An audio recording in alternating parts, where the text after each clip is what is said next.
السلام علیکم ورحمۃ اللہ وبرکاتہ۔ بسم اللہ الرحمن الرحیم، نحمده ونصلی علی رسولہ الکریم۔ اخرج الحاکم عن عبد اللہ بن عکرمہ قال لما كان يوم الفتح دخل الحارث بن هشام وعبد الله بن ابي ربيعة على ام هاني بنت ابي طالب رضي الله عنها فاستجار بها فقال نحن في جوارك فهاجر فجارتهما فدخل عليهما علي بن ابي طالب فنظر اليهما فشار عليهما السيف فلت عليهما واعتقدوا وقالت تصنع بي هذا من بين الناس لتبدأن بي قبلها فقال تجيرين المشركين فخرج. قالت ام هاني فأتيت رسول الله صلى الله عليه وسلم فقلت يا رسول الله ما لقيت من ابن أمي علي ما كدت وقبلت منه أجرت حموين لي من المشركين فانفلت عليهما ليقتلهما فقال رسول الله صلى الله عليه وسلم ما كان ذلك له قد أجرنا من أجرت وآمنا من آمنت.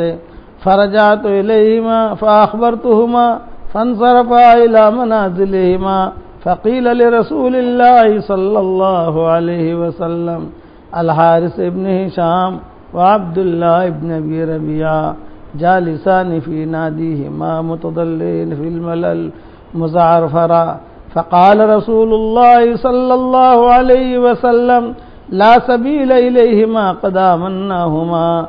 قال الحارث بن هشام وجعلت أستحي أن يراني رسول الله صلى الله عليه وسلم واذكر رؤيته إياي في كل موطن من المشركين ثم يذكر بره ورحمته فألقاه وهو داخل المسجد فتلقاني بالبشر ووقف حتى جئته فسلمت عليه وشهدت شهادة الحق فقال الحمد لله الذي هداك ما كان مثلك يجهل الإسلام. قال الحارث فوالله ما رأيت مثل الإسلام جهل إلى آخر الحديث. قابل احترام بھائیوں، دوستوں اور بزرگوں، سلسلہ وار ہمارا وہی مضمون، ایمانیات والی لائن ہماری ٹھیک ہو، عبادات والی لائن ٹھیک ہو، اخلاقیات والی لائن ٹھیک ہو، معاشرت والی لائن ٹھیک ہو، معاملات والی لائن ٹھیک ہو. یہ 5 لائنیں ہیں. ایمان مضبوط ہو، ایمان کچا وہاں نہیں چلے گا. آج ہم نماز پڑھ لیتے ہیں، ایمان مضبوط ہونے کا کیا مطلب ہے کہ ہمارے عقیدے صحیح ہوں، یاد رکھنا. اور بغیر محنت کے ایمان مضبوط نہیں ہوتا. جو صحابہ کا ایمان تھا، اللہ رسول کی بات پر یقین، چاہے آنکھ کچھ کہہ رہی ہے، آنکھ کچھ دیکھ رہی ہے، زبان کچھ، آنکھ کان کچھ سن رہے ہیں، لیکن اللہ کے نبی نے ایک بات کہہ دی، بس وہ پتھر کی لکیر ہوتی تھی ان کے یہاں، چونکہ اللہ کے نبی نے کہا ہے وما ينطق عن الهوى. یہ بہت بنیادی چیز ہے ایمان. ایمان مضبوط، ہمارے والد صاحب رحمۃ اللہ علیہ فرماتے تھے کہ ایمان اگر مضبوط ہوگا تو نماز بہت بڑھیا ہوگی، پھر یہ فرائض کی پامالی نہیں کرے گا، پھر فرض کو قرض سمجھ کے بھی ادا نہیں کرے گا. آج کا مسلمان فرض ادا کرتا ہے قرض سمجھ کے، جیسے بوجھ اتار رہا ہو کہ چلو بھی جلدی سے پڑھ لیں، میں کرنا ہی ہے نا. وہ ایمان کی کمزوری ہے کہ ایمان مضبوط ہوگا تو یہ آدمی چاہے مرد ہو چاہے عورت ہو، اس کا اتنا اللہ سے گہرا تعلق ہوگا کہ وہ نماز کے وقت کا انتظار کرے گا، نماز کو نماز کے طریقے پر پڑھے گا. بھاگم دوڑی والی نماز نہیں. بھاگم دوڑی والی نماز کس کو کہتے ہیں بتاؤں؟ میں بھاگم دوڑی والی نماز سمجھاتا ہوں کہ بھاگم دوڑی والی نماز یہ ہوتی ہے کہ صاحب 9 بجے نماز کا وقت ہے، آدمی نے دیکھا گھڑی کی طرف، ابھی تو 8:30 بجے، ابھی تو 24 گھنٹے باقی ہیں. وہ آدھے گھنٹے کو 24 گھنٹے سمجھے گا. میں تھوڑا سا لیٹ لیتا ہوں، میں تھوڑا یہ کام کر لیتا ہوں، تھوڑا تھوڑا۔ اب ہوئے 8:45، تو بیگم نے کہا کہ اجی 8:45 ہو گئے، آپ کو تو وضو بھی کرنے کا، وضو کرنے میں کتنی دیر لگتی ہے مجھے، ابھی تو ایک فون کر لوں، بس ایک کام کر لوں، بس ایک تھوڑا سا۔ اس کو کہتے ہیں بھاگم دوڑی والی نماز۔ اس نماز سے آدمی کو کچھ نہیں ملتا، یاد رکھنا۔ اب جو ہے وہ اب 10 منٹ رہ گئے، اب جب 10 منٹ رہ گئے گھر والوں نے کہا ابھی اب تو اذان بھی ہو گئی اور رمضان کا مہینہ ہے، اب جو جگہ نہیں ملے گی تم جلدی جاؤ۔ اب کہا ہاں جلدی سے جلدی لائیے ذرا میرا۔ اب وہ جانے لگا، پھر موبائل کی گھنٹی بجی، ارے ہاں یہ تو پارٹی کا فون ہے، بہت اہم پارٹی ہے یہ بھاگم دوڑی والی نماز۔ اب بیچاری بیگم کھڑی کھڑی کہہ رہی ہے کہ ارے اللہ کے بندو پارٹی تم چھوڑو، ارے تو چپ رہے، تجھے کچھ پتا نہیں ہے، تو خالی اپنا کام کر۔ اب بیگم کو ڈانٹ دے گا وہ۔ یہ بھاگم دوڑی والی نماز۔ اب نماز میں آئے گا نہ تکبیر اولا کا اہتمام، نہ پہلی صف کا اہتمام، پیچھے آ کر پڑے گا۔ یہ تو رمضان کا حال ہے، اور غیر رمضان کا کبھی قضا بھی ہو گئی تو کوئی حرج نہیں ہے، کبھی نہیں بھی پڑی تو کوئی حرج نہیں ہے۔ اور فجر کی نماز کا تو اللہ ہی حافظ، فجر کی نماز کا تو اللہ ہی حافظ۔ ہاں وہ یاد رکھنا میرا جملہ، حدیث شریف میں آتا ہے جو آدمی فجر کی نماز مرد ہو یا عورت ہو چھوڑ دیتا ہے تو شیطان اس کے کان میں پیشاب کر جاتا ہے۔ اب شیطان کے پیشاب پاکے نہ پاکے بھائی، بڑا خطرناک ہوتا ہے وہ پیشاب۔ ہمارا پیشاب تو ایسا ہے کہ آدمی کے کپڑوں پر لگ گیا تو آدمی جو ہے دھو دے تو 3 مرتبہ پاک ہو جاتا ہے، وہ کان پاک نہیں ہوتا پھر۔ یہ حدیث میں آتا ہے کہ شیطان نے پیشاب کر دیا۔ اب یوں کر کے مجھے کچھ ساتھی تھے، میں پہلے بیان میں کہہ چکا ہوں کہ فجر کی نماز گئی تو شیطان نے پیشاب کر دیا۔ مولوی صاحب کبھی کبھی جاتی ہے تو ہم بہت صاف کرتا ہوں، میں نے کہا ایسے صاف کرنے سے نہیں ہوتا ہو، وہ تیرا کان خراب ہو جائے گا۔ اس کی صفائی ہے توبہ اور استغفار اور اس کی قضا، یہ اس کی صفائی ہے توبہ اور استغفار۔ اچھا بعض لوگ ایسے ہوتے ہیں کہ سورج طلوع ہو رہا ہے، مثال دے رہا ہوں 6 بجے، اب جو ہے وہ جلدی جلدی وہ اٹھے جلدی، اب جو ہے کبھی جو ہے 5:45 بجے جلدی سے نماز پڑھنی ہے، یہ کرنا ہے۔ اب جو ہے ٹوپی ڈھونڈ رہا، ٹوپی نہیں ملی تو بیوی کی اوڑھنی لے لی اور نماز پڑھ لی، کہ ٹوپی نہیں ملی تو بیوی کی اوڑھنی۔ ایسے بھی قصے ہمارے پاس تو ساری دنیا کی خبریں آتی ہیں، مرکز پر رہتا ہے ساری دنیا کی خبریں۔ اس کو کہتے ہیں بھاگم دوڑی والی نماز۔ یہ نماز کا اہتمام کرنے والا نہیں ہے۔ کیوں؟ ایمان کمزور ہے۔ ایمان قوی ہوگا، عقیدہ صحیح ہوگا، اپنے عقیدے کو صحیح رکھو اور اللہ تعالیٰ سے مانگو اللہم انا نسألک ایمانا کاملا و یقینا صادقا۔ یہ حضور صلی اللہ علیہ وسلم نے دعا مانگی کہ اللہ مجھے ایمان کامل عطا فرما اور سچا یقین عطا فرما۔ اب کتابوں میں لکھا ہے کہ جہاں ایمان کمزور ہوگا تو آدمی حلال حرام کا بھی تمیز نہیں کرے گا، بھائی ایمان کمزور ہے، چائنا کی چیز ہے جاپان کی کہہ کے بیچے گا، کیونکہ یہ نہیں سمجھتا کہ میں جھوٹ بول کر میں 2 روپیہ تو کما لوں گا، لیکن یہ جھوٹ بولنے کی وجہ سے اللہ کی رحمت سے دور ہو جاؤں گا، وہ نہیں سمجھتا۔ رحمت کے فرشتے دور ہو جائیں گے جھوٹ کی بدبو سے، کہ رحمت کے فرشتے دور ہو جاتے ہیں۔ پیسوں کی وجہ سے جمعہ کی نماز چھوڑ دے گا، حدیث شریف میں آتا ہے جان بوجھ کر اگر 2 جمعہ 3 جمعہ کوئی آدمی چھوڑے گا تو اللہ اس کے دل کے اوپر گمراہی کی مہر لگا دے گا، کہ اس کے دل پر گمراہی کی مہر لگ گئی، جا اب تجھے ہدایت نہیں ملنے کی۔ وہ ایمان کمزور، اس کے لیے اپنا ایمان اچھا ایمان مضبوط ہوگا تو ہمیشہ آخرت سامنے رہے گی، اس کے قرآن سامنے رہے گا، احکامات سامنے رہیں گے، حالات سے متاثر نہیں ہوگا۔ ایمان مضبوط ہوگا تو کبھی بھی وہ حالات سے متاثر نہیں ہوگا۔ ہمارے یہاں نظام الدین میں ایک خط آیا تھا مولانا حضرت جی رحمۃ اللہ علیہ کے زمانے میں، ہمارے والد صاحب بھی آئے تھے، حضرت جی بھی تھے، ایک میواتی کا، میں یہ ایمان پر آپ کو سنا رہا ہوں، میواتی کا خط تھا.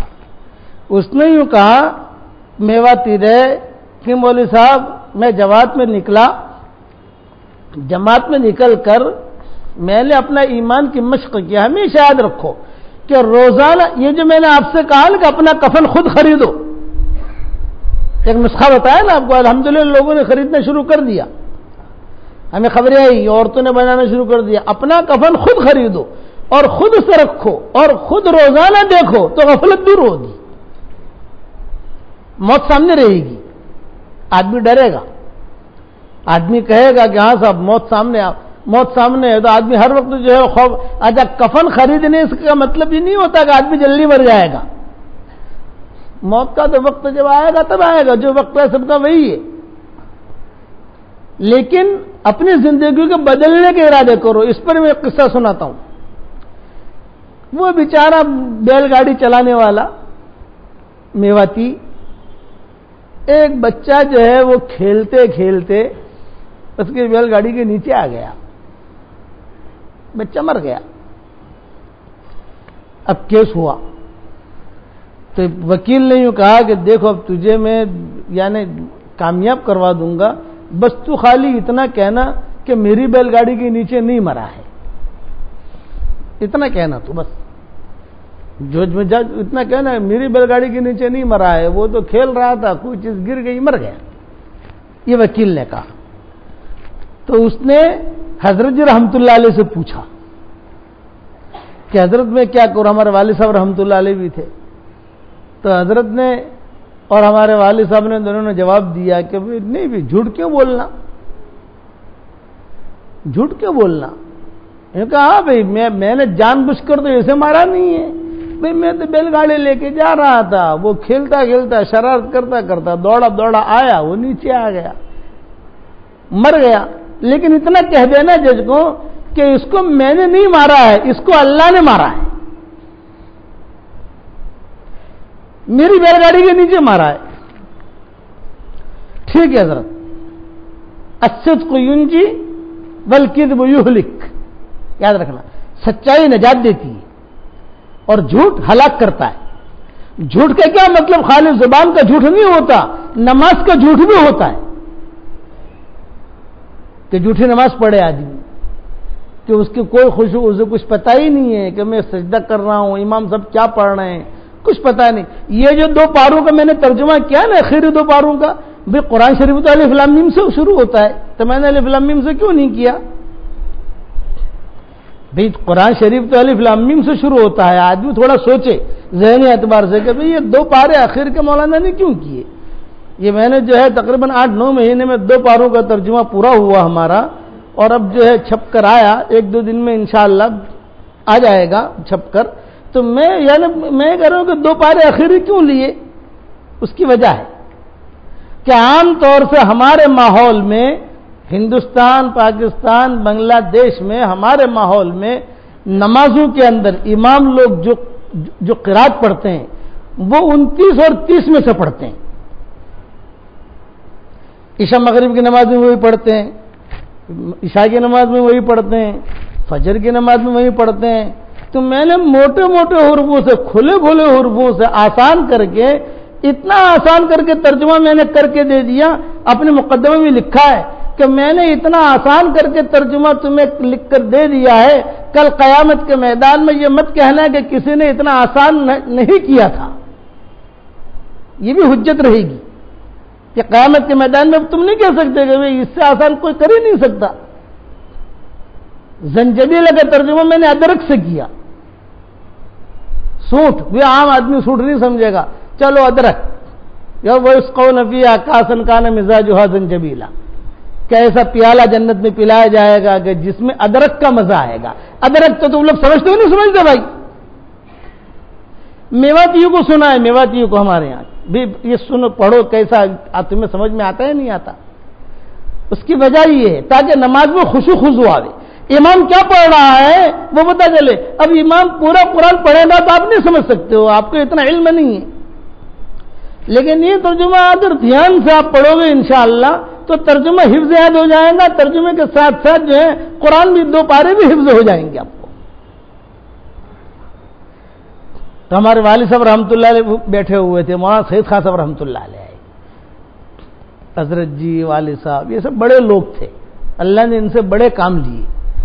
تو مولانا سید خان صاحب نے کہا ہمارے والد صاحب سے کہ مولوی صاحب کوئی اگر 2 پارے 29-30 جو 2 پارے ہیں، یہ 2 پارے اگر اس کا ترجمہ دھیان سے پڑھ لے تو پورا قرآن کا سمجھنا اس کے لیے آسان ہو جائے گا، کہ پورا قرآن کا سمجھیے۔ مولانا سید خان صاحب رحمۃ اللہ علیہ نے کہا کہ پورا قرآن شریف کا سمجھنا اس کے لیے بہت آسان ہو جائے گا۔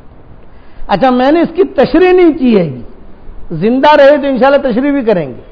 اب تو جو قرآن پر ہی کام کر رہے ہیں انشاءاللہ کہ اگر زندہ رہے، اللہ نے حیات دی تو اس کی تشریح بھی آسان کریں گے۔ ابھی تو خالد ترجمہ کر دیا ہے، اردو میں، ہندی میں، بس ہندی کا جو 1 مہینہ لگے گا آتے ہوئے، اور ہندی میں بھی ہم نے ترتیب یہ قائم کی، ہندی جو ہے وہ الٹے سے کھلتی ہے نا تمہاری، عربی جو ہندی کی کتاب الٹے سے کھلتی ہے نا، میں نے کہا تمہاری ہندی الٹی ہے، قرآن تمہارا سیدھا ہے بھائی، میں نے سیدھے سے ترتیب دی اس کی۔ ہر آسمانی کتاب داہنی طرف سے کھلتی ہے، ہر آسمانی کتاب، تورات، زبور، انجیل، ساری میں نے تحقیق کی، بھائی قرآن الٹا کیوں کھلے؟ تو ہم نے اس کی ترتیب یہ بنائی۔ تو وہ میں جب کام کروا رہا تھا اس نے کہا مولوی صاحب یہ ہندی والے تو یوں پڑھتے ہیں، میں نے کہا یوں بھی پڑھیں گے انشاءاللہ، جیسے عادت ڈالو گے ویسے عادت پڑے گی۔ بھائی قرآن کو الٹا کیوں کھولنا؟ داہنی طرف سے کھولو، اور قرآن پڑھو داہنی طرف سے، ہندی کا ترجمہ پڑھو بائیں طرف سے۔ عربی کا متن وہ 1 سطر میں رکھا، اور ہندی کے لیے 2 سطر میں نے رکھی، بڑی بڑی کھلی، اور جب جو اوپر عربی کا متن ہے نیچے ہی اس کا ترجمہ آ جائے، بس آگے نہ جائے، تو پتہ چل جائے کہ اوپر جتنا عربی کا ہے اتنا ہی نیچے ہی اس کا ترجمہ ہے۔ تو میں ایمان پر سنا رہا تھا، اسے میں نے کیوں کیا ہے؟ تاکہ نماز آدمی خضوع سے پڑھے، امام صاحب کیا پڑھ رہے ہیں پتہ چلے۔ مولانا سید خان صاحب رحمۃ اللہ علیہ فرماتے تھے کہ میری تمنا ہے کہ یہ 2 پاروں کا ترجمہ آ جائے ڈھنگ کا۔ مولانا سید خان صاحب کہتے تھے کہ کوئی ڈھنگ کا کوئی آسان کر کے دے دے کہ جسے عام آدمی سمجھ سکے۔ تو ایمان پر میں بات سنا رہا تھا، وہ بڑے میاں نے کہا کورٹ میں حضرت گیا، اب حضرت کو کارگزاری سنا رہا ہے کہ میں کورٹ میں گیا، اور کورٹ میں جا کر وہ وکیل تو مجھے سمجھا کر لے جا رہا تھا، ارے یہ کہنا کہ درخت گر گیا اور بچہ مر گیا، یہ کہنا کہ کوئی جو ہے کھیلتا کھیلتا کسی جگہ سے ٹکرا گیا اور اتنا بولنا، تو وہ کیا کہہ رہا ہے وہ بڑے میاں؟ نہ بھائی دیکھ میں تو سچ سچ بولوں گا۔ ارے سچ بولے گا تو مرے گا، یوں کہ کوئی بات نہیں، سچ بولتے بولتے ہی مروں گا نا، بڑے میاں کہہ رہے سچ بولتے بولتے ہی مروں گا نا۔ اب کہا حضرت میں گیا کورٹ میں، جا جج نے پوچھا کہ ہاں یہ بچے کو آپ نے مارا؟ اس نے کہا میں نے نہیں مارا۔ کیسے مارا یہ بچہ؟ یہ کہا اللہ نے مارا ہے اور میری بیل گاڑی کے نیچے مارا ہے۔ جج نے جب یہ بات سنی تو جج نے کہا کہ یہ کتنا سیدھا سادہ آدمی ہے، بالکل جج نے بری کر دیا۔ حضرت جی کے پاس آیا اور کہا، حضرت جی نے وہی جملہ کہا، الصدق ینجی والکذب یہلک، کہ سچائی جو ہے آدمی کو نجات دیتی ہے، اور سچ کون بولے گا؟ اسی لیے قرآن میں کیا کہا، یا ایھا الذین آمنوا اتقوا اللہ وکونوا مع الصادقین، اے ایمان والو اللہ سے ڈرو اور سچوں کے ساتھ رہو۔ اللہ کہہ رہے ہیں سچوں کے ساتھ رہو، اس کا مطلب یہ ہے قیامت تک زمین پر سچے رہیں گے، تو ہی اللہ کہہ رہے سچوں کے ساتھ رہو۔ سچے نہ رہتے تو اللہ کی تشکیل ہی نہ کرتے، اور سچائی کی وجہ سے آدمی ترقی کرتا ہے، دین میں بھی دنیا میں بھی، اس لیے اپنا ایمان مضبوط بناؤ۔ وہی میرا ایک جملہ، اپنے آپ کو ایک کے حوالے کر دو تو وہ ایک کو ہمارے حوالے کر دے گا۔ جو یقین کی راہ پہ چل پڑے انہیں منزلوں نے پناہ دی، یہ دعوت کا کام۔ جو یقین کی راہ پہ چل پڑے انہیں منزلوں نے پناہ دی، جنہیں وسوسوں نے ڈرا دیا وہ قدم قدم پر بہک گئے۔ وسوسے ڈرائیں گے، جماعت میں نکلوں نہ نکلوں، یہ کام کروں نہ کروں، یوں کہ آدمی گیا، پھر اس آدمی کی دنیا بھی خسرت دنیا والا آخرہ، جو آدمی وسو ڈگمگ رہتا ہے ڈگمگ، مذبذبین بین ذالک لا الہ الا ولا الہ الا، یہ منافق کی نشانی ہوتی ہے. مذبذبین بین ذالک لا الہ الا ولا الہ الا، وہ ڈگمگ رہتا ہے یہ کروں یہ کروں یہ کروں یہ کروں، یقین کے راستے پہ چلتا نہیں ہے، تو کہتے ہیں کہ یہ منافق ہے. تو وہ آدمی جو ہے نہ ادھر کا رہتا ہے نہ ادھر کا رہتا ہے. خسرت دنیا والآخرہ، دنیا بھی ہلاک اور مرنے کے بعد بھی ہلاک. تو دینداری والی زندگی کون اختیار کرے گا؟ جس کا ایمان مضبوط ہوگا. چپکے چپکے اللہ سے کہو کہ اللہ میرا عقیدہ صحیح کر دے، اللہ معاف فرمائے. آج اگر عقیدہ خراب ہے تو نماز قبول نہیں ہوگی. عقیدے کو درست کرو، کرنے والے اللہ ہے، ہمارا عقیدہ یہ ہے. وہ اللہ وحدہ لا شریک لہ ہے، اس کا کوئی پارٹنر نہیں ہے. وہ اللہ کسی کا محتاج نہیں ہے. سجدہ اللہ کے سامنے ہوتا ہے، اللہ کے علاوہ کسی کے سامنے نہیں ہوتا. کان کھول کے سن لینا، سجدہ صرف اللہ کے سامنے ہوگا. وحدہ لا شریک لہ ہے، وہ اکیلا ہے، تنہا ہے. عزت اس کے ہاتھ میں ہے، ذلت اس کے ہاتھ میں ہے، موت اس کے ہاتھ میں ہے، حیات اس کے ہاتھ میں ہے. اور جسے چاہے آگے کرے، جسے چاہے پیچھے کرے، جسے چاہے زیادہ مال دے، جسے چاہے، کرنے والا وہ ہے. ان اللہ یفعل ما یشاء، ان اللہ یحکم ما یرید. جو چاہے وہ کرے، جیسے چاہے وہ کرے. یہ یقین ہونا چاہیے. جب آدمی کو یقین ہوگا تو ہمیشہ جو ہے، اچھا یقین کب ہوگا؟ جب دین کی مجلسوں میں بیٹھے گا. صحابہ کے ایمان کا میں خالی ایک قصہ سناتا ہوں کہ ان کا ایمان کیسا تھا صحابہ کا. اللہ کرے گا ہمیں بھی ایسا ایمان نصیب ہو بھائی. عقیدے ہمارے بہت بگڑ گئے، خاص طور سے ہمارے ہندوستان، پاکستان، بنگلہ دیش میں جو ہے عقائد پر بہت مار پڑی.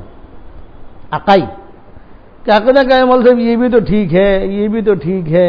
اب جو ہے کبھی جو ہے کسی کے پاس جائیں گے، کبھی نجومی کے پاس جائیں گے، کہ وہاں جا کر ہاتھ دکھائیں گے میرا کام بنتا ہے کہ نہیں بنتا. کام بننا چاہیے. تو کام کا بننا یہ کامیابی کی نشانی نہیں ہے، اور کام کا بگڑنا یہ ناکامی کی نشانی نہیں ہے.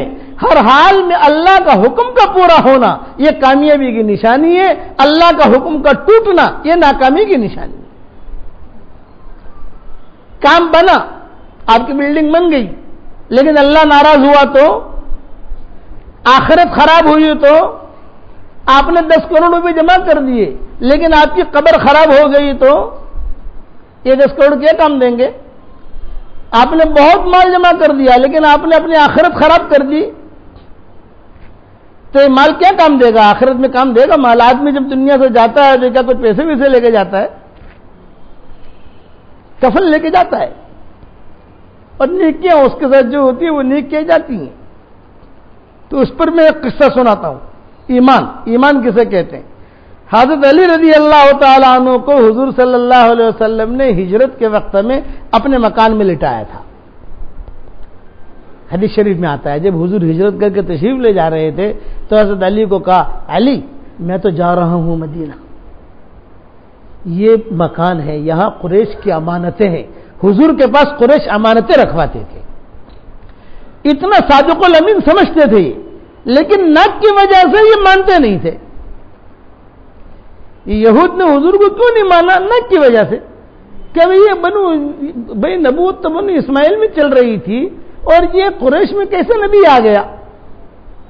بس قرآن میں اللہ کہتے ہیں الذین آتیناہم الکتاب یعرفونہ کما یعرفون ابناءہم.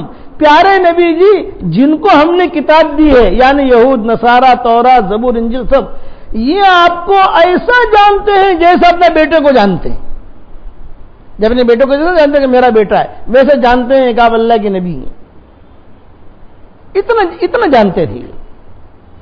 لیکن صرف مسئلہ کیا نہ کہا صاحب ہمارے خاندان، اس لیے کہ نبوت تو یہودیوں میں آ رہی تھی نا.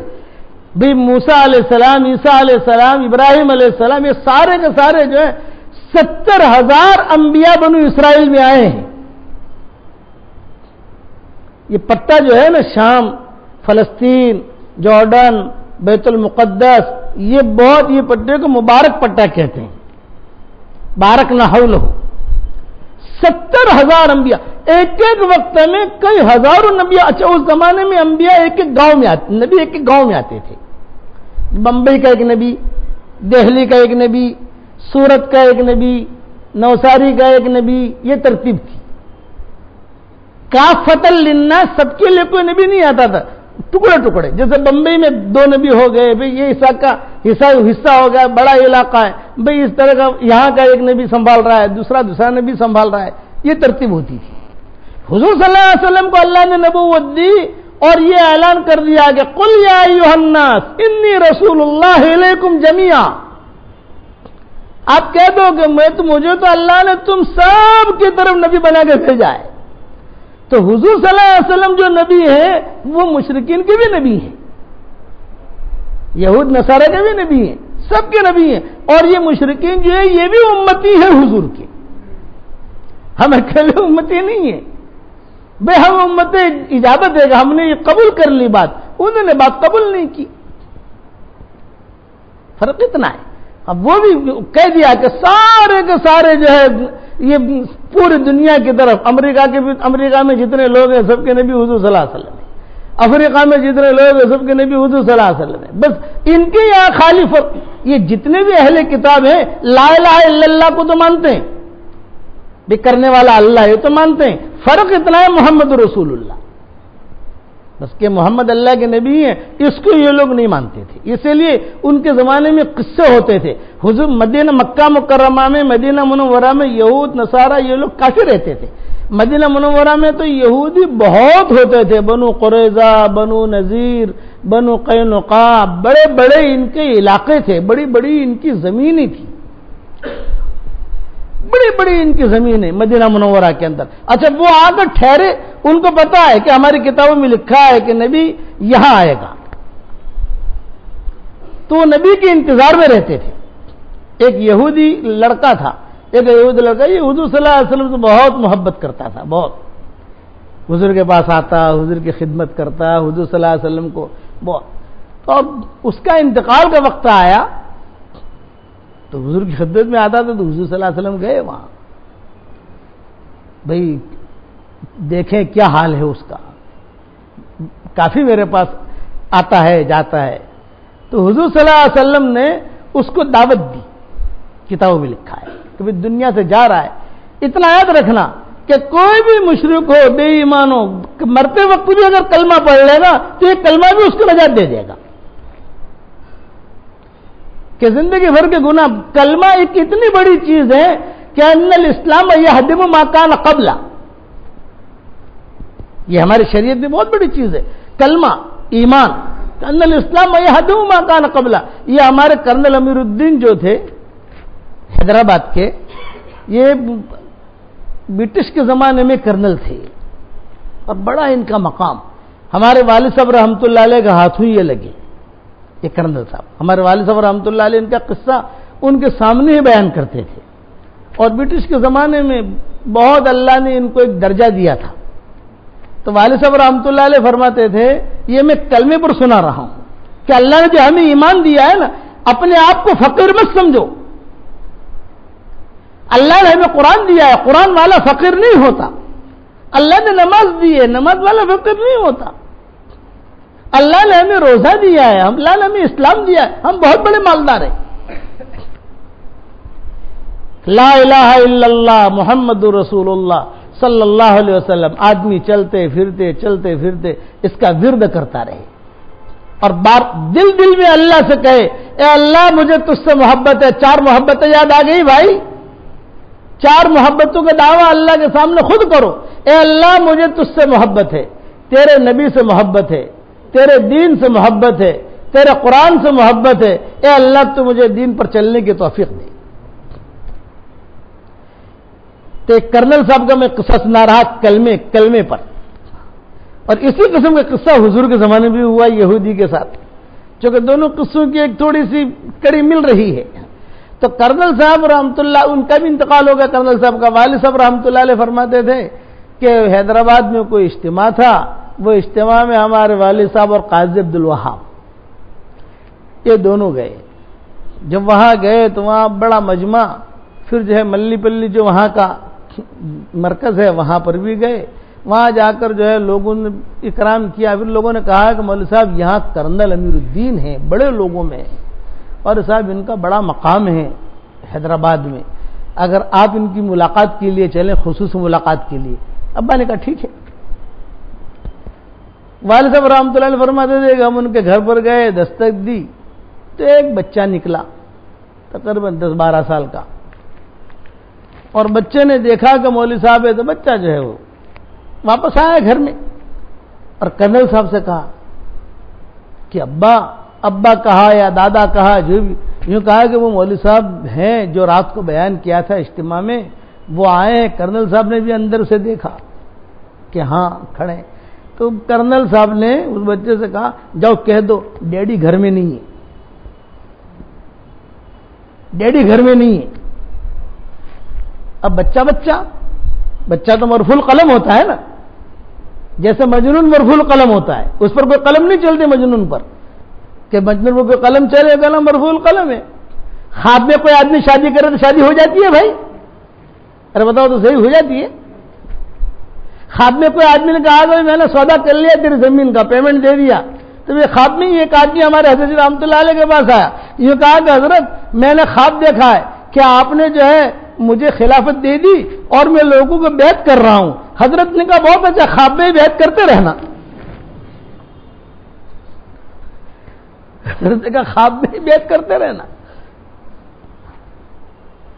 ان پر کوئی قلم نہیں چلتی, بچہ ہے کیا قلم چلے. تو وہ اس نے جو ہے باہر نکل, کرنل صاحب نے کیا کہا, کرنل صاحب نے یہ کہا کہ تم جو ہے بیٹا کہہ دو کہ ڈیڈی گھر میں نہیں ہے.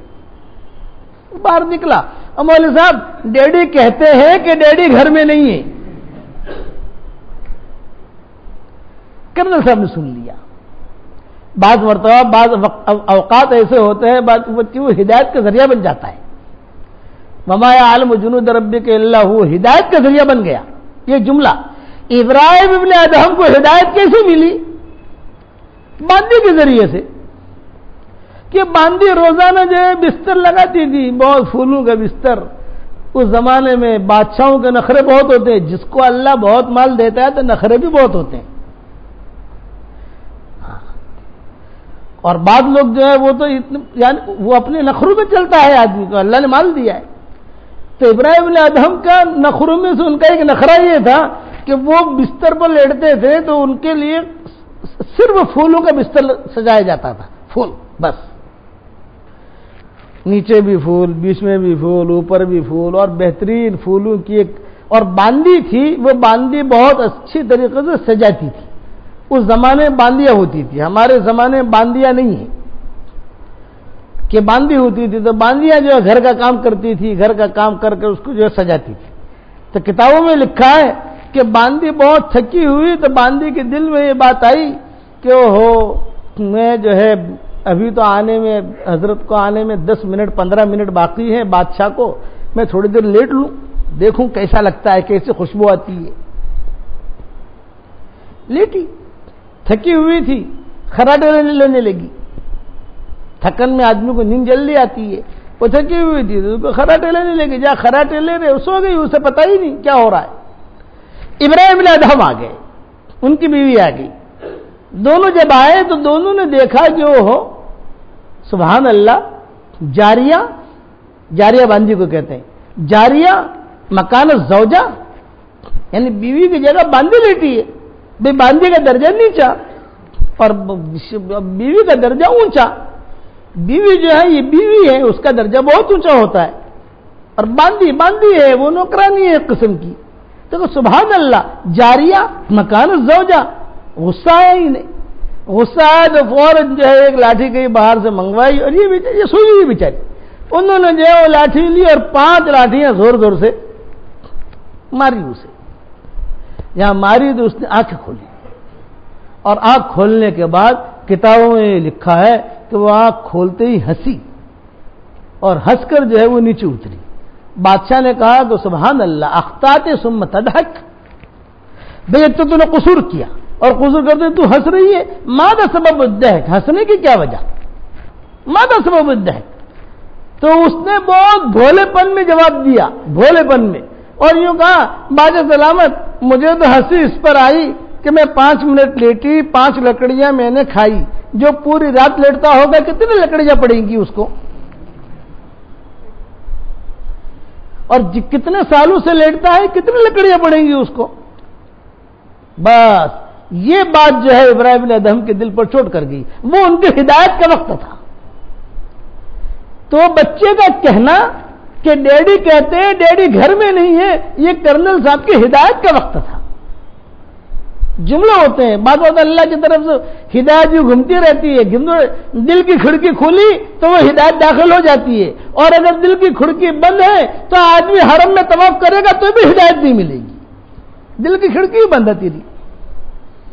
اسی لیے حدیث کی دعاؤں میں اللہم افتح اقفال قلوبنا، اے اللہ ہمارے دل کی کھڑکیوں کو کھول دے، اللہ ہم سب کی دل کی کھڑکیاں کھول دے۔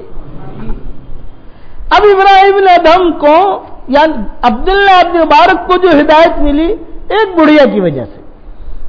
عبداللہ بن مبارک کی زندگی کوئی اچھی نہیں تھی، وہی سارے گناہ عبداللہ بن مبارک خود کہتے تھے کہ میں نے سارے گناہ کیے، میں جو ہے کسی عورت کے ساتھ کوئی میرا معاملہ ہو گیا تھا، اوپر بھی وہ عورت رہتی تھی نیچے ایک بڑھیا رہتی تھی، یہ عبداللہ بن مبارک خود کہتے تھے، شاید لکھا بھی ہم نے ہماری کتاب میں کسی جگہ۔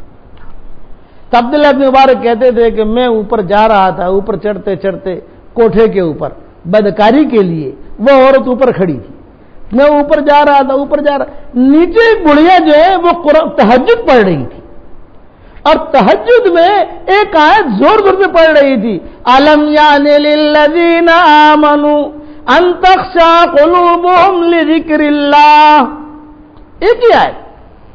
اچھا بڑھیا کو کچھ پتا نہیں کہ کوئی سن رہا ہے، الم یعن للذین آمنوا ان تخشع قلوبهم لذکر اللہ، کیا ایمان والوں کے لیے ابھی بھی وقت نہیں آیا ہے کہ اللہ کی طرف رجوع کر لے، اللہ کا خوف ان کے دل میں آ جائے، ابھی بھی وقت کیا نہیں آیا، یعنی ابھی بھی غفلت میں پڑے ہوئے ہیں۔ جب عبداللہ بن مبارک نے یہ آیت سنی، سنتے ہی عبداللہ بن مبارک وہیں ٹھہر گئے۔ وہ اوپر والی عورت وہ جو ہے وہ انتظار میں دیکھ رہی ہے، بلا رہی ہے کہ آ جاؤ اوپر آ جاؤ۔ 2 منزلہ مکان تھا، نیچے بڑھیا رہتی تھی، اوپر وہ خاتون رہتی تھی، اوپر آؤ۔ عبداللہ بن مبارک جو ہے وہیں ٹھہر گئے۔ اچھا بار بار یہ پڑھ رہی ہے، الم یعن للذین آمنوا ان تخشع قلوبهم لذکر اللہ، کیا اب تک جو ہے وقت نہیں آیا ہے ایمان والوں کا کہ اللہ تعالیٰ کی طرف رجوع کر لیں۔ بس عبداللہ بن مبارک نے 3 مرتبہ سنا، آنکھوں میں آنسو آئے، اور آنکھوں میں آنسو آ کر پیچھے قدم جب کرنے لگے تو وہ اوپر والی عورت کہنے لگی، ارے تو نے تو میرے ساتھ وعدہ کیا تھا، وعدہ خلافی کر رہا ہے۔ عبداللہ بن مبارک کے ہاتھ میں جو پیسے تھے، جیسے 1000 دینار طے ہوا تھا، 500 دینار طے ہوا تھا، عبداللہ بن مبارک نے یوں پھینکے، لے تیرے پیسے، اور چلے واپس آئے اور اللہ کے راستے میں چلنا شروع کیا۔ تو یہ عبداللہ بن مبارک امیر المومنین فی الحدیث بنے، امام بخاری کے بھی استاد بنے۔ امام بخاری کی کتاب میں اب صحیح بخاری میں عن عبداللہ بن مبارک اخرج ابن مبارک ابن مبارک بار بار آئے گا۔ شروع کی زندگی وہ، بعد کی زندگی وہ لمحہ تھا، اسی لیے کہتے ہیں کہ ان لربکم فی الدہر نفحات، یہ رمضان کے لمحے ہیں، ربانی لہریں، اللہ ربانی چادریں پھیلی ہوئی ہیں پورے بمبئی پر، پوری دنیا پر ربانی لہریں ہیں۔ ربانی لہروں میں بھی کوئی آدمی اگر محروم رہے گا تو بتاؤ کب اسے ہدایت ملے گی؟ یہ ربانی لہریں، حدیث شریف میں آتا ہے ان لربکم فی الدہر نفحات، تمہارے رب کے لیے زمانے میں، تمہاری رب کی طرف سے زمانے میں کبھی کبھی ربانی لہریں چلتی ہیں۔ جب ربانی لہریں چلیں اپنے آپ کو پیش کرو، میں بھی تیار ہوں، میں بھی تیار ہوں، میں بھی، اے اللہ مجھے بھی دے دے، اے اللہ مجھے بھی دے دے، مجھے بھی دے دے، تو وہ آدمی محروم نہیں ہوتا۔ بنے عبداللہ بن مبارک امیر المومنین فی الحدیث، اور وہ بنے ابراہیم بن ادہم رحمت اللہ علیہ، بہت اونچے لوگوں میں۔ یہ صوفیہ صوفیہ کی جو ان کے بڑوں میں شمار ہوتا ہے ابراہیم بن ادہم کا، کہ تھے بادشاہ، اور کتابوں میں لکھا ہے جب باندی نے خالی اتنا جملہ کہا، میں 5 منٹ لیٹی 5 لکڑیاں پڑھی، جو پوری رات لیٹتا ہوگا کتنی لکڑیاں پڑیں گی، آنکھوں میں آنسو آ گئے۔ یہ آنسو ان کے ہدایت کے ذریعہ بنے۔ ابراہیم بن ادہم کی حکومت چھوڑ دی، بادشاہ تھے، شہزادے تھے، بہت مال تھا ان کے پاس، سب کچھ چھوڑ چھاڑ کر بیت اللہ پہنچے۔ پہلی مرتبہ بیت اللہ دیکھا انہوں نے، پہلے کبھی بیت اللہ گئے نہیں تھے، بیت اللہ گئے اور بیت اللہ دیکھا۔ دیکھتے ہی ابراہیم بن ادہم نے بڑے شاندار اشعار پڑھے، الہی ترکت الخلق ترا فی ہواکا، الہی ترکت الخلق ترا فی ہواکا وایتمت العیال لکی اراکا فلو قطعتنی فی الحب اربا لما حن الفؤاد الی سواکا، الہی عبدک العاصی اتاکا مقرا بالذنوب وقد دعاک ان تغفر فانت لذاک اہل وان تطرد فمن یرحم سواک۔ اے اللہ تیرے دربار میں آیا ہوں ساری مخلوق کو چھوڑ کر، یہ ابراہیم بن ادہم کہہ رہے ہیں، الہی ترکت الخلق ترا فی ہواک، تیری محبت میں آیا ہوں، وَأَيْتَمْتُ الْعَيَالَ لِكَيْ أَرَاكَ، اور میرے بیوی بچوں کو چھوڑ کے آیا ہوں، فَلَوْ قَطَّعْتَنِي فِي الْحُبِّ رَبًّا، اللہ سے محبت کا معاملہ کر رہے، ایک محبت ایک عشق۔ قرآن شریف میں عشق کا جملہ نہیں ملے گا، عشق میں شیطانی گرمی ہوتی ہے، اس لیے قرآن میں کہیں پر بھی عشق کا جملہ نہیں ملے گا، قرآن میں محبت کا جملہ ملے گا۔ محبت میں ایمان بھرا ہوتا ہے۔ ایک کہے مجھے تجھ سے عشق ہے، مطلب کہ وہ گندی لائن ہے، اور ایک کہے مجھے تجھ سے محبت ہے، مطلب کہ سیدھی لائن ہے۔ حضور صلی اللہ علیہ وسلم نے فرمایا جس سے محبت ہو تو تم کہہ دو کہ مجھے تجھ سے محبت ہے، یہ حدیث میں آتا ہے کہ میں تم سے محبت کرتا ہوں، تو سامنے والا جواب دے احبک اللہ الذی کما احببتنی فی، اللہ آپ سے ایسی محبت کرے جیسے آپ نے مجھ سے محبت کی۔ تو یہ حب کا جملہ لایا قرآن شریف میں، والذین آمنوا اشد حبا للہ یحبونہم، یہ محبت کے جملے قرآن میں بہت آئیں گے، لیکن عشق کا جملہ نہ حدیثوں میں آئے گا نہ جو ہے قرآن میں ملے گا۔ کیوں کہ وہ شیطانی گرمی ہے، وہ جہنم والا راستہ ہے، عشق والا راستہ جہنم والا راستہ، اس لیے کسی کے ساتھ عشق ہو تو وہ جہنم والا راستہ یاد رکھنا۔ محبت ہوتی ہے، ایک دل کے اندر ایک محبت آ جاتی ہے کہ یہ اللہ کی طرف سے محبت ڈالی گئی ہے دین کی وجہ سے، تو انہوں نے محبت کا جملہ کہا اللہ ابراہیم بن ادہم نے، الہی ترکت الخلق ترا فی ہواک وایتمت العیال لکی اراک فلو قطعتنی فی الحب، یہ محبت آ گیا۔ اگر آپ تیری محبت میں تو میرے جو ٹکڑے ٹکڑے بھی کر دے گا تو میرے ہر بال سے اللہ اللہ اللہ اللہ نکلے گا، اس کے علاوہ کچھ نہیں نکلے گا، میرے بال بال میں تیری محبت آ گئی ہے، یہ اللہ کو کہا۔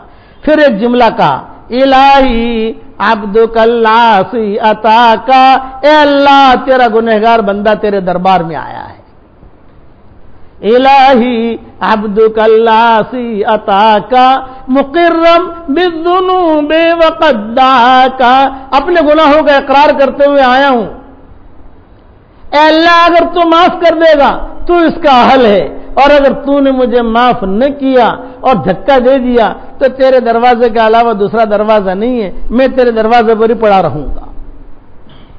یہ بنے ابراہیم بن ادہم، اور وہ بنے عبداللہ بن مبارک، کہ عبداللہ بن مبارک اللہ نے بہت مال دیا تھا، کتابوں میں لکھا ہے، کپڑے کی تجارت تھی ان کی، عبداللہ بن مبارک کی، خراسان میں، ایران میں، یہ ایران کے رہنے والے تھے عبداللہ بن مبارک، کپڑے کی تجارت، کتابوں میں لکھا ہے کہ ان کے کپڑوں کی دکان یہ بند رہتی تھی، 6 مہینہ یہ اللہ کے راستے کی جدوجہد میں لگاتے تھے، اور 6 مہینہ حرمین شریفین میں رہتے تھے، 3 مہینہ مکہ، 3 مہینہ مدینہ، اور 6 مہینہ یہاں، اور ان میں بھی جو وقت ملتا ہے ان کو، وہ وقت خراسان میں آ کر اپنی تجارت کرتے تھے، کپڑے کی تجارت تھی۔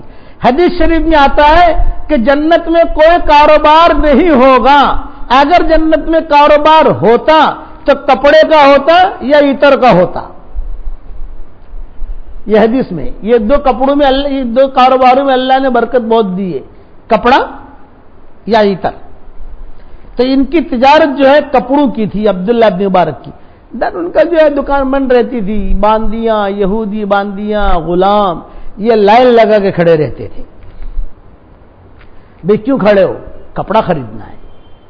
یہ کہ کپڑا دکان تو بند ہے، یہ کہا بھلے دکان بند ہے لیکن ہمارے سیٹھوں نے کہا ہے کپڑا اسی کی دکان سے خریدنا اور کسی دکان سے مت لانا۔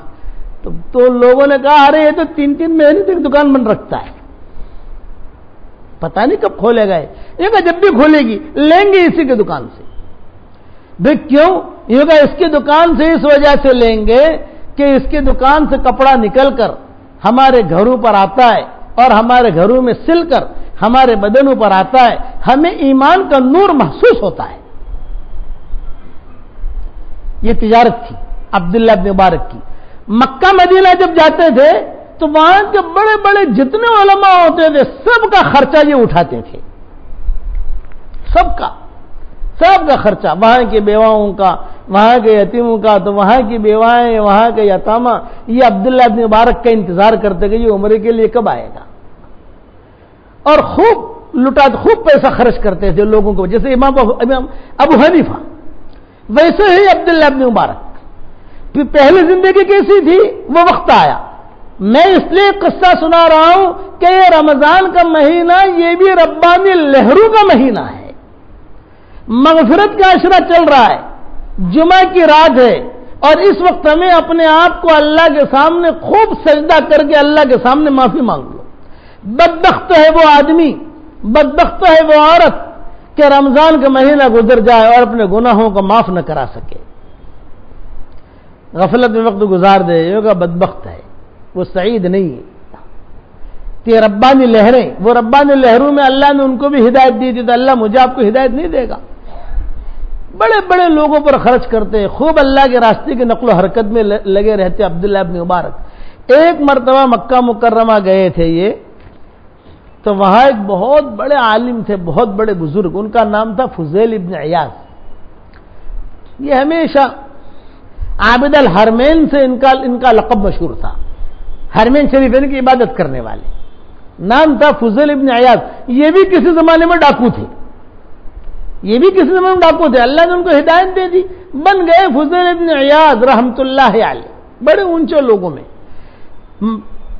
حتیم میں بیٹھتے تھے وہ، حتیم میں، اور کبھی بھی جو ہے عبداللہ ابن مبارک جاتے تھے تو ان کی ملاقات ان کی حتیم میں ہی ہوتی تھی، ان کی بیٹھک حتیم میں ہی ہوتی تھی فضیل ابن عیاض کی۔ ایک مرتبہ فضیل ابن عیاض نے عبداللہ ابن مبارک سے ایک جملہ کہا، یہ کہا عبداللہ یہ مکہ ہے، وہ مدینہ ہے، تیرا خراسان، اور کہاں تو خراسان میں زندگی گزارتا ہے؟ اچھا عبداللہ ابن مبارک اللہ کے راستے کی نقل و حرکت میں بہت رہتے تھے، 2 مہینہ 3 مہینہ مارکوں میں، جہادوں میں، غزوے میں، دین کی محنت میں بہت لگے رہتے تھے۔ تو فضیل ابن عیاض نے ایک جملہ کہا، یوں کہا کہ اے عبداللہ ابن مبارک، ایک طرف میری زندگی ہے، ایک طرف تیری زندگی ہے۔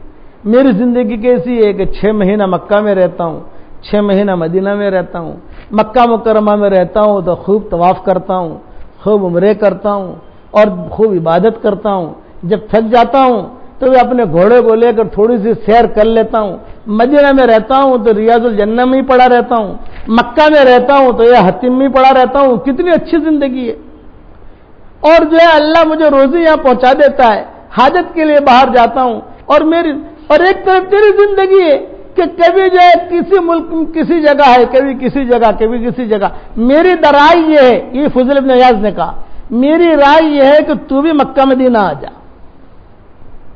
تشکیل کی ان کی، اللہ نے مال بہت دیا ہے، چھوڑ خراسان، چھوڑ ایران، آ جا یہاں اور یہاں کی زندگی گزار۔ عبداللہ ابن مبارک فسکت ابن مبارک، کتابوں میں لکھا ہے عبداللہ ابن مبارک خاموش رہے، کوئی جواب نہیں دیا، خاموش۔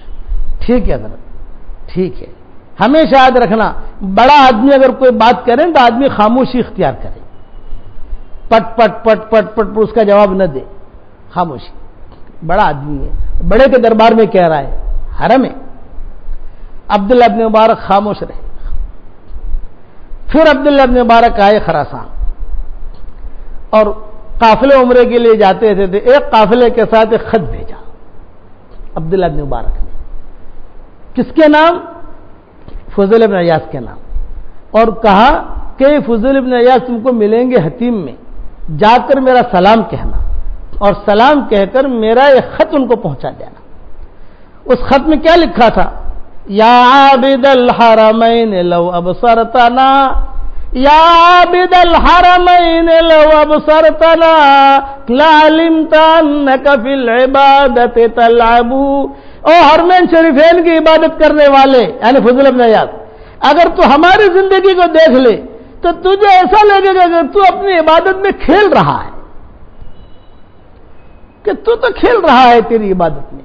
ایک طرف عبادت والی زندگی ہے، ایک طرف دعوت والی زندگی ہے، دونوں میں فرق ہے، عبادت میں دعوت میں فرق ہے. یا عابد الحرمین لو ابصرتنا لعلمت انک فی العبادت تلعب لو کان یتعب خیلہ فی باطل فخیولنا یوم الکریہۃ تتعب. فضل ابن عیاض نے کہا تھا ہم جو ہے گھوڑے پر بیٹھ کر اور بہترین خوشبو لگا کر ہم مکہ کی وادیوں میں گھومتے ہیں، عبادت کرنے میں جب ہمیں مزہ آتا ہے، کبھی عود لگاتے ہیں، کبھی عنبر لگاتے ہیں. جب آپ عبادت کرتا ہے تو مصلی پر بھی خوشبو ہوتی ہے اور اس کی رومال میں بھی خوشبو ہوتی ہے، مجھے بڑا مزہ آتا ہے. تو عبداللہ ابن مبارک نے اس کا جواب دیا، لو کان یتعب خیلہ فی باطل فخیولنا یوم الکریہۃ تتعب. اے میرے بھائی فضیل، تیرا گھوڑا تجھ اکیلے کی دماغ کی ورزش کے لیے اور اس کی آسانی کے لیے، اس کی سہولت کے لیے استعمال ہوتا ہے، میرا گھوڑا اللہ کے بندوں کو اللہ کی طرف بلانے کے لیے استعمال ہوتا ہے. تو تیرا گھوڑا بڑھیا ہے، میرا گھوڑا بڑھیا ہے. بھئی تیری کار اپنے لیے استعمال ہوتی ہے، میری کار دین کے کام کے لیے استعمال ہوتی ہے. کہ تیرے گھوڑے کی تعریف قرآن میں نہیں ملے گی، میرے گھوڑے کی تعریف قرآن میں ملے گی. عبداللہ بن مبارک نے کہا والعادیات ضبحا فالموریات قدحا فالمغیرات صبحا. قسم ان گھوڑوں کی جو چنگاریاں اڑاتے ہوئے چلتے ہیں، قسم ان گھوڑوں کی جو ہانپتے ہوئے دوڑتے ہیں، قسم ان گھوڑوں کی جب مجمع میں گھستے ہیں. تیرے گھوڑے کی قسم اللہ نے نہیں کھائی ہے، میرے گھوڑے کی قسم اللہ نے کھائی ہے. دین کے کام کرنے والے، دین کی مدد کرنے والے. والعادیات ضبحا فالموریات قدحا. اب انہوں نے فضیل ابن عیاض نے کہا تھا ہم خوشبو لگاتے ہیں، اس خوشبو کا جواب دیا عبداللہ ابن مبارک نے، ریح العبیر لکم ونحن عبیرنا، ریح العبیر لکم ونحن عبیرنا، رہج السنابک والغبار الاطیب. مشک اور عنبر کی خوشبو تمہیں مبارک، ہمارا مشک اور عنبر تو یہ ہے، ہم اللہ کے راستے میں جب جاتے ہیں اور گرد و غبار ہمارے بدنوں پر آتا ہے، یہی ہمارا مشک اور عنبر بن جاتا ہے. جب عبداللہ ابن مبارک کا یہ خط پڑھا ہے، فضیل ابن عیاض نے کتابوں میں لکھا ہے کہ بہت روئے اور بیت اللہ کا پردہ پکڑا اور بیت اللہ کا پردہ پکڑ کے کہا کہ اے اللہ، میں نے ابن مبارک کو نہیں سمجھا، میں تو اپنی جان بچا رہا ہوں اور یہ اپنی بھی بچا رہا ہے، دوسروں کو بھی بچا رہا ہے.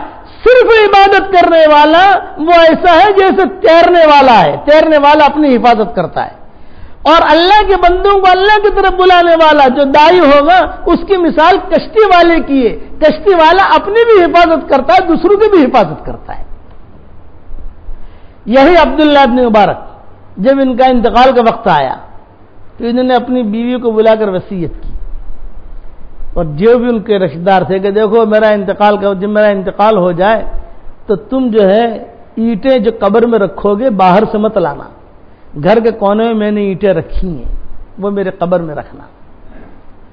اور یہ کہا کہ وہ جب بھی تمہیں یعنی جب میری نہلانے کے لیے پانی گرم کرو گے تو باہر سے لکڑیاں مت لانا، گھر کے کونے میں نے کوئی چیزیں رکھی ہیں جھولوں میں بھر کر، بوروں میں بھر کر، ان کے اندر کچھ تراشیں ہیں، ان تراشوں کو جلانا اور اس سے پانی گرم کرنا، یہ 2 وصیتیں کی۔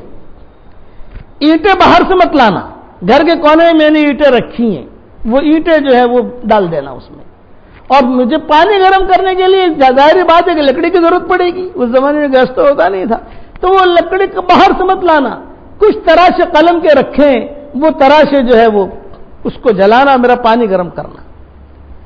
انتقال ہو گیا عبداللہ ابن مبارک کا، جب انتقال ہوا تو وصیت ان کی پڑھی گئی، بڑے بڑے فقہا، بڑے بڑے محدثین، ان کے بڑے بڑے تلامذہ یہ موجود تھے۔ بھئی یہ اینٹیں کس چیز کی ہے؟ راز تو بیوی جانتی ہے۔ بیوی سے جا کر پوچھا، اپنی عورتوں کو بھیجا کہ بھئی یہ اینٹیں کس چیز کی ہیں؟ بیوی نے کہا یہ میرے شوہر کا راز ہے، بتانا نہیں چاہتی۔ بھئی یہ تراشے کس چیز کے ہیں؟ یہ کہا یہ بھی میرے شوہر کا راز ہے، بتانا نہیں چاہتی، بس جیسا اس نے کہا ہے ویسا کر لو۔ لیکن دور صالحین کا دور تھا، وہ بھلوں کا، تو انہوں نے اصرار کیا علماء نے، بھی کوئی بیوی کا راز ہو یا کوئی شوہر کا راز ہے ٹھیک ہے، لیکن تمہارا شوہر جو ہمارا استاد رہ چکا ہے، ہو سکتا ہے ہمارے لیے وصیت ہو۔ تو بیوی نے کہا یہ میرا شوہر جب بھی اللہ کے راستے میں جاتا تھا اور جب واپس آتا تھا تو ہم دونوں میاں بیوی بیٹھ کر اس کے جھولے میں سے، بستر میں سے غبار جمع کرتے تھے، غبار۔ اور یہ جتنی بھی اینٹیں ہیں یہ اللہ کے راستے کے غبار کی اینٹیں ہیں۔ اور میرا شوہر کہتا تھا اللہ کے راستے کی غبار کی اینٹیں میرے ساتھ قبر میں رکھنا، اگر اللہ مجھ سے پوچھے کہ تو کیا لایا ہے، میں کہوں گا اللہ خالی ہاتھ آیا ہوں، تیرے راستے کی مٹی لے کر آیا ہوں۔ اور تیرے نبی نے کہا ہے کہ لا یجتمع علی عبد غبار فی سبیل اللہ ودخال جہنم، اللہ کے راستے کا غبار اور جہنم کا دھواں ایک ساتھ جمع نہیں ہو سکتا۔ یہ جتنی اینٹیں اللہ کے راستے کے غبار کی بنی ہوئی تھیں۔ اچھا یہ تراشے، یوں کہا میرا شوہر تصنیف تعلیف کرتے تھے، کتاب الزہد والرقائق لکھی عبداللہ ابن مبارک نے، کئی کتابیں، جس میں یہ کتاب زیادہ معروف ہو گئی، کتاب الزہد والرقائق۔ تو کہا کہ اس زمانے میں قلم تو ہوتے نہیں تھے، تو قلموں کو تراشتے تھے، وہ تراش کر جتنے تراشے ہیں یہ سارے کے سارے ان کی کتابیں لکھنے کے بعد تراشے جمع ہوئے ہیں۔ یہ کہ میرے نہلانے کے لیے پانی گرم کرنا، باہر کی لکڑی استعمال مت کرنا، ان تراشوں کے ذریعے سے میرا پانی گرم کرنا، اور یہ اینٹیں میرے ساتھ رکھنا، اللہ مجھ سے پوچھے کہ کیا لایا ہے، میں کہ خالی ہاتھ آیا ہوں، تیرے راستے کا غبار لے کر آیا ہوں۔ اللہ ہدایت دیتا ہے، یاد رکھنا۔ اس لیے یہ ربانی لہریں چل رہی ہیں۔ آج کا مضمون کئی چیزیں جو ہیں بیچ میں آئیں وہ رہ گئی، لیکن انشاءاللہ پورا کریں گے۔ سارا مجمع یہ نیت کرے کہ ہم سب کو دعوت کے کام کو اپنا کام بنانا ہے۔ ہاں، چلہ دو، 3 چلے دو، 3 دن دو، اور اب تو جو ہے میں تمہیں کیا بتاؤں، اندھوں کی جماعتیں نکلنے لگی، گنگوں کی جماعتیں نکلنے لگی، بہروں کی جماعتیں نکلنے لگی، اور یہ جو خنسا مشکل رہتے ہیں نا، خنسا مشکل کہ جو نہ مرد نہ عورت، ان کی جماعتیں بھی نکلنے لگی۔